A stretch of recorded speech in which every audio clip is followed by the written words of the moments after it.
Assalamualaikum warahmatullahi wabarakatuh. Waalaikumsalam warahmatullahi Halo sahabat OBP, balik lagi sama kita berdua di OBP, obrolan bawah pohon. Hijau banget di belakang, aduh, sangat pas dengan outfit kita berdua yang Blackpink. Blackpink Belakangnya green screen. Oh, harusnya kalau belakang green screen ini bisa kita kasih apa gitu. Soalnya belakangnya hijau banget. Tapi ini hijau alami ya. Iya betul. Ada rumput, ada pohon, suasananya juga redup. Ini Banjarbaru lagi redup hari ini sahabat. Dan oh iya, terima kasih buat yang sudah mulai mendengarkan OBP yang subscriber baru. Mudah-mudahan tidak ditarik lagi, tidak di-unsubscribe kita. Apaan sih ini berdua nggak jelas gitu ya. Kepencet aja kan. Oh iya, waduh ya. Tetap terus dengerin, mudah-mudahan ada manfaatnya dari sedikitnya kami. Buat sahabat OBP semuanya. Jangan bosan-bosan untuk belajar Islam bersama kami berdua. Jadi wasilahnya maksudnya. Belajarnya tetap offline ya. Oke. Sahabat, ini mau ngasih tahu ya. Mungkin ini persoalan ini udah pernah terjadi di kota-kota lain atau kota besar lah ya. Dan kalaupun ini terjadi di Kalimantan Selatan, wabil khusus Banjarmasin Banjarbaru pun tidak yang pertama gitu ya. Tapi ini cukup menghebohkan karena nanti akan terkait dengan berita selanjutnya. Kayak pembaca berita ya. Jadi di kisaran 2 minggu yang lalu itu ada sosok anak muda remaja usia 15 tahun, dia melahirkan Bu. Melahirkan tentunya dari hasil hubungan gelap 15 tahun gitu ya. Tahun itu kelas berapa ya? Kelas 3 SMP. Ya, betul ya. Nah, itu pacarnya, dia hamil dengan pacarnya yang katanya tuh udah pacaran tuh sejak kelas 3 sampai ya, kelas ya, 9. Ya, nah, itu usianya pun 17 tahun. Jadi ya benar-benar masih remaja kinyis-kinyis gitu. Nah, si cewek ini itu ketika melahirkan anaknya itu langsung dibunuh. Jadi awalnya itu ada heboh ini dulu penemuan bayi gitu kan. Nah, ternyata setelah diselidik-selidik adalah bayi itu punya dia gitu. Setelah ambil keterangan ternyata dia ngaku iya memang punya dia, dan ketika dia lahiran anaknya itu langsung dibekap begitu ya. Dia lahirnya di mana? Di WC ya?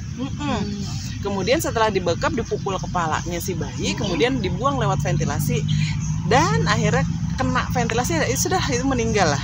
Misalnya bayi itu meninggal. Ya saya bayanginnya gini, ya ampun, melahirkan itu kata orang ya, itu kan susah sakit banget ya perjuangannya. Iya. Kok dia sampai ya, mudah gitu ya, sampai melakukan aksi gitu ya. Maksudnya mudah pula untuk kalau orang biasanya anak-anak yang hasil dari hubungan gelap itu ya bedanya itu dia kan sudah berbuat dosa tuh. Jadi memang pahala dia untuk bagaimana syahidnya seorang perempuan melahirkan itu kan itu sudah nggak dapat pahala. Makanya mudah gitu pokoknya sekuat tenaga gitu sampai melakukan aksi tadi kata Budian, anaknya dibokap dibuang. Kalau yang orang secara alami kan jangankan melakukan hal itu ya, untuk diri sendiri aja sudah tidak berdaya lah gitu. Konon katanya berarti begitu. Iya, oke.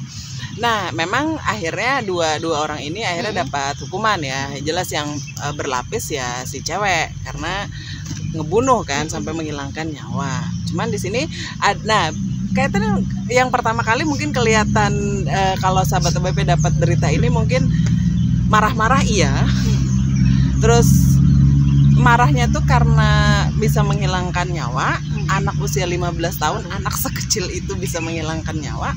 Yang kedua adalah rasain tuh gitu kan ya. Kalau mau marah nih ya, itu kan hasil dari ini gaul bebas tuh rasain tuh, kenapa tuh begini-begini lah, sudahlah.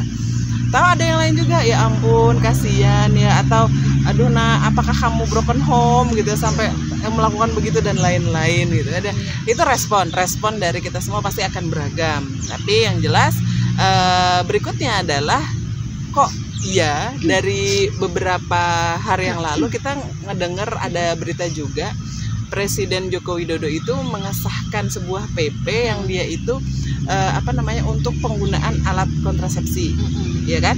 Iya, untuk siswa. Iya, dan itu untuk siswa. kok jadi terbalik ya. Maksudnya di satu sisi ini ada hasil dari gaul bebas, cuman di sisi lain kebijakannya gitu ya, diberikan kebijakan tentang alat kontrasepsi tadi. Nah, untuk siswa kan jadi tanda tanya ya budiannya, lah kok malah begini gitu pertanyaannya gitu.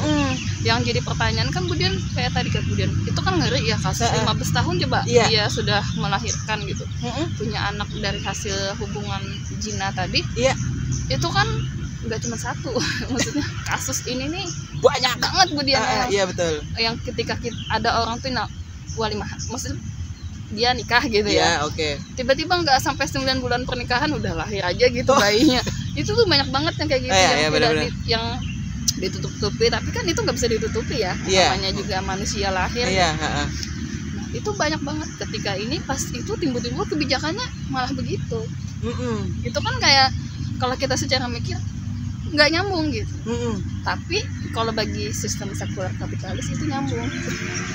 Iya, biar aman. Biar aman kan. Nah, pertanyaannya amannya tuh gimana? Iya, amannya tuh aman supaya nggak punya anak gitu. Sampai artinya tetap gaul bebas silahkan. Gaul bebas silahkan gitu ya. Tapi diamankan supaya tidak ada kehamilan itu. Terus biar nggak terakhir tuh saya ada dengar lihat video juga tuh ada yang remaja 15 tahun juga dan dia terkena penyakit kelamin. Nah kan salah satunya tadi tuh kalau kata orang mungkin buat mencegah penyakit kelamin. Tar dulu penyakit kelamin itu juga bisa dicegah kalau nggak melakukan zina. Iya, penyakit kelamin itu nggak mungkin ada kalau nggak ada perbuatan itu tadi kan. Iya bener. Ya, gampang lah. Inilah sekularisme gitu ya. Iya, jadi kita mau sorotin dua ini ya, sahabat OP semuanya. Ada dua dalam waktu yang berdekatan dan kebetulan ada kasus yang ada di Kalimantan Selatan dan juga ini secara nasional presiden pun mengeluarkan semua PP gitu. Jadi kalau menurut sahabat gimana? Sebelum kita lanjut, boleh cek di kolom komen nanti ya, sharing sahabat. Kan kadang tuh orang tuh kan memang akan netizen tuh kan akan banyak tanggapan ya, betul. Tergantung jadi memahaminya apa. Mungkin ada yang pro dan ada yang kontra. Mungkin kita termasuk yang kontra ya dengan kebijakan itu. Karena apa? Karena jelas-jelas dari secara tidak langsung ya mengenal tersirat dari adanya izin kontrasepsi bagi siswa itu adalah kayak bentuk silahkan gitu ya, silahkan hubungan bebas asal aman gitu kan kan. Kan yang sering jargon yang dibilang setialah pada pasanganmu aja. Gitu kan, setialah pada pasanganmu. Jadi pasangan yang mana nih? Pasangan yang halal atau pasangan yang haram? Kalau ke dunia gaul bebas kebanyakan yang haram. Yang haram gitu. Jadi nggak jelas gitu setialah pada suamimu gitu kan, atau istrimu tuh jelaskan pasangan yang memang sudah halal gitu. Tapi ini ambigu juga makanya. Memang kalau dikaitkan dengan ini kan ada kaitannya dengan Kespro ya, kesehatan reproduksi, itu program yang sangat-sangat sudah lama sekali dijalankan di Indonesia gitu ya, dan kebanyakannya itu juga rata-rata juga gitu tadi menginginkan mereka itu remaja-remaja itu perilakunya tuh seksual yang bertanggung jawab. Nah, iya tuh. Remaja melakukan berperilaku seksual yang bertanggung jawab. Ini jadi bertanggung jawabnya kayak gimana gitu loh.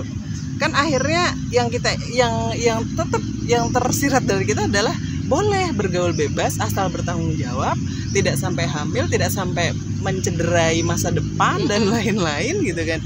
Akhirnya yang jadi kita adalah bayangannya ini kita diminta, remaja-remaja kita diminta untuk bebas sebebas-bebasnya. Jadi supaya tidak sampai ke hamil dan lain-lain. Padahal kalau kita lihat pergaulan di remaja itu ininya banyak ya, rangsangannya banyak. Iya, banyak. Dari kalau kita pernah bahas ada Huriza ya Bu ya. Yang sistem pergaulan itu ya, bagaimana kapitalis itu kan pandangannya terhadap naluri itu ya, naluri jinsiah atau seks itu jadi kebutuhan. Makanya ya terjadilah kekacauan seperti tadi ya, kekejian yang dilakukan gitu ya oleh mereka yang tadi sudah terbawa oleh nafsu gitu. gitu. Jadi kalau kayak gitu berarti zina boleh gitu. Berarti ya memang asal tadi bertanggung jawab. Dari PP itu ya asal aman itu gitu. Secara makna tersiratnya kayak menghalalkan perzinahan. Padahal itu tuh ngeri ya, kalau menghalalkan yang haram itu dikatakan dalam seperti orang yang murtad. Kita ini kan ya. Kenapa? Karena itu sudah jelas-jelas perbuatan yang haram gitu ya. Iya. Nah, tapi malah dilegalkan gitu lewat aturan yang tadi maknanya tersirat. Jadi yang kedua kita lihat itu sebenarnya PP itu haram sih dilaksanakan. Iya. Kalau dilihat, wah kalau nggak pakai itu ya makinnya ya sumbernya harusnya kan dicari gitu supaya dari sisi aturan bagaimana pergaulan sekarang gitu. Masalahnya masalah intinya di pergaulan remaja yang berlandaskan sistem sekuler, yang semuanya tuh boleh. Silahkan asal kamu bahagia, tapi dikasih cara nih pakai alat kontrasepsi supaya tanggung jawab tadi kan. Betul. Aduh. Nah padahal wasilah ya segala macam perantara yang mengantar pada keharaman maka hukumnya haram juga. Nah kaidah fikih itu ya. Kaidah fikih itu. Iya benar-benar. Nah yang ketiga ini kalau kita lihat ini Bang, bukti negara kita ini sekuler ya, yang terus kita sampaikan ke masyarakat gitu ya, sahabat OBP, kita ini hidup di wilayah yang sistemnya itu sekuler. Jadi agama itu nggak jadi aturan kehidupan. Apa bahasanya saya pernah baca tuh, agama itu ibarat kata kayak porselen cantik gitu. Jadi cuman kayak dipajang, dilihat indah, udah taruh di pojokan gitu ya, udah. Terus yang dipakai itu yang inti-intinya saja. Jadi cuma begitu doang, nggak diapa-apain. Aduh, inilah yang dimaksudkan negara sekuler. Mungkin sahabat BB bingung apa sih contohnya? Ya seperti ini. Ini salah satunya mungkin kita sering itu ngomong sekulerisme terus kapitalis. Ini salah satu bukti ya buah dari diterapkannya sistem sekuler tadi. Maka turunannya dari sistemnya itu ya kemudian ya wajar gitu ya. Tidak sesuai dengan harusnya menjaga manusia, tapi malah menjerumuskan manusia gitu, dikira aman padahal malah tadi melakukan penghalalan terhadap perzinahan. Betul. Nah ini dia, kita jadi yang berketing dia jadi mikir ya, terus apa kabar gitu dengan para pejabat-pejabat di negara kita gitu ya, kok bisa dari PP tersebut kelihatan sekali kok seperti menghalalkan zina gitu ya. Karena yang kita inginkan kan sebagai seorang petinggi gitu ya, yang ingin menyelamatkan negeri gitu ya, ingin menyelamatkan generasi, paling tidak tidak sampai ke situ gitu, sampai menginginkan penghalalan terhadap si perzinahan ini. Kalau alat ini atau PP ini benar-benar dipakai dan juga akhirnya masyarakat atau remaja kita menerima dan menyambut baik, ya sudah. Makanya kita tuh tadi fondasi utama tuh keimanan ya. Betul. Harusnya kan itu yang jadi bagaimana negara ini ya menjaga keimanan rakyatnya gitu, khususnya kan untuk anak remaja ini. Tapi ya gimana terjaga keimanan ya Budian ya, secara masuknya ke mereka aja misalnya pendidikan agama aja kurang. Betul gitu. Belum lagi misalnya di keluarganya juga kurang gitu yang memahamkan. Misalnya orang tuanya sibuk kerja gitu. Nah ditambah lagi pergaulannya yang memang sudah memberikan peluang banget gitu untuk terbukanya kebebasan itu. Ya kembali lagi berarti persoalan ini adalah persoalan utamanya adalah bagaimana pergaulan remaja hari ini itu tidak sebebas sekarang gitu ya. Berarti mungkin kuncinya tadi kita biasanya sebutkan 3 pilar ya Bu ya. Yang pertama dari sisi individu tadi, pemberdayakan individu, benar-benar dikuatin, nggak usah lagi dibuang tuh jauh-jauh pemikiran sekuler, dan kemudian perbanyak belajar agama, penguatan kepada keimanan. Yang berikutnya adalah masyarakat itu turut andil. Kadang itu kalau diingatkan pernah itu ya, aduh berdoaan apa memang itu urusannya juga aja. Nah, jadinya kontrol di masyarakat akhirnya sudahlah, dibilangnya juga nggak ini juga gitu. Nah akhirnya ya itu tadi, dan kemudian ya peran yang paling penting adalah di institusi yang lebih tinggi, yaitu negara, yang memang yang akhirnya kan kalau negara nanti bisa nyetop gitu, misalnya tadi yang merangsang pergaulan remaja yang tidak benar, jadi pencegahannya ada dicegah. Sanksi itu yang tegas gitu ya, yang akan membuat orang takut kalau melakukan perbuatan itu. Betul. Nah itu dia step by stepnya ketika kita itu menginginkan generasi kita itu nantinya jadi generasi yang emas, ya bahasa Indonesia kan kita Indonesia emas 2045 katanya seperti itu. Nah ini mudah-mudahan ini satu visi satu misi kepada para orang tua gitu, kemudian masyarakat gitu ya, kita di ranah yang kita dulu gitu ya, mencoba untuk merangkul dan juga memberikan edukasi yang tepat dan benar sesuai dengan tuntutan ideologi Islam. Nah mudah-mudahan sedikitnya dari kami bisa memberikan manfaat bagi sahabat OPP semuanya. Sampai ketemu di video-video lainnya. Salah hilaf mohon maaf, saya Dina Anjarwati. Undur diri dulu. Assalamualaikum warahmatullahi wabarakatuh.